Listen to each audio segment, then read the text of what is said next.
വഴി പറഞ്ഞിടും ജീവനേകിടും സ്വാതന്ത്ര്യം നൽകും സത്യവെളിച്ചം.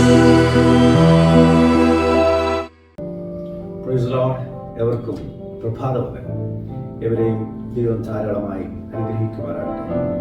ഈ പ്രഭാതത്തിൽ ദൈവവചന ചിന്തയ്ക്കായി 115-ാം സങ്കീർത്തനം 12-ാം വാക്യം അതിൻ്റെ ആദ്യ ഭാഗത്തിൽ ഇങ്ങനെയാണ് കാണുന്നത്: യഹോവ നമ്മെ ഓർത്തിരിക്കുന്നു.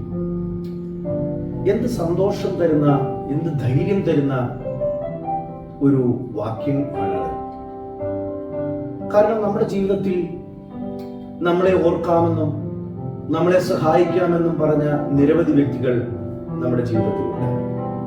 എന്നാൽ അവർ നമ്മുടെ നിർണായകമായ ഘട്ടങ്ങളിൽ നമ്മെ അവർ മറന്നു പോകുന്ന അനുഭവങ്ങൾ, നമ്മെ പരിചയമില്ലാതെ നമ്മെ ഓർക്കാതെ പോകുന്ന അനുഭവങ്ങൾ, ചെയ്യാമെന്ന് പറഞ്ഞ വാക്കുകളൊന്നും ചെയ്യാതെ നമ്മെ തിരസ്കരിച്ചു പോകുന്ന അനുഭവങ്ങൾ.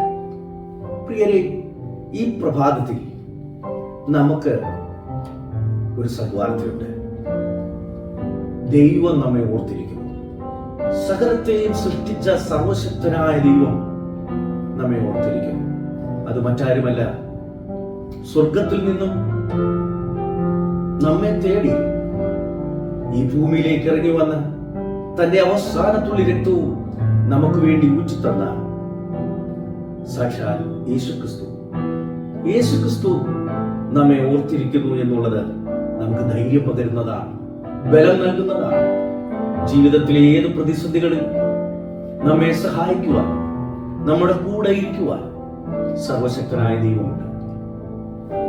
ആ ദൈവത്തിൽ ആശ്രയിച്ച്, ആ ദൈവത്തിൽ വിശ്വസിച്ച് മുന്നേറാം. അവൻ ഒരു നാളും നമ്മെ കൈവിടുകയില്ല.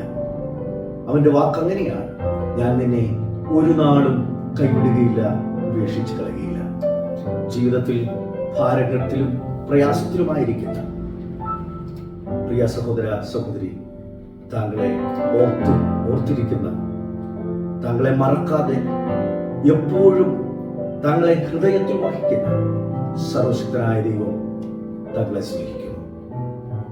ഈ വചനങ്ങളാൽ ദൈവം നമ്മെ അനുഗ്രഹിക്കുമാറാണ്.